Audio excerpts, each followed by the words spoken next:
শুনেন, গরিব মানুষ টাকা কামায় না। গরিব মানুষ শুধু অজুহাত বানায়। কেউ বলে সুযোগ নাই, কেউ বলে সময় নাই। কিন্তু রাত 12টা পর্যন্ত ফেসবুক চালানোর সময় ঠিকই আছে।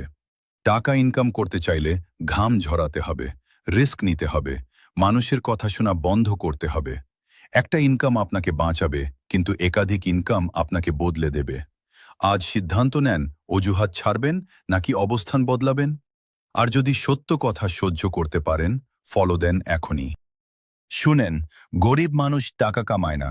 গরিব মানুষ শুধু অজুহাত বানায়। কেউ বলে সুযোগ নাই, কেউ বলে সময় নাই। কিন্তু রাত 12টা পর্যন্ত ফেসবুক চালানোর সময় ঠিকই আছে। টাকা ইনকাম করতে চাইলে ঘাম ঝরাতে হবে, রিস্ক নিতে হবে, মানুষের কথা শোনা বন্ধ করতে হবে। একটা ইনকাম আপনাকে বাঁচাবে, কিন্তু একাধিক ইনকাম আপনাকে বদলে দেবে। আজ সিদ্ধান্ত নেন, অজুহাত ছাড়বেন নাকি অবস্থান বদলাবেন। আর যদি সত্য কথা সহ্য করতে পারেন, ফলো দেন এখনই।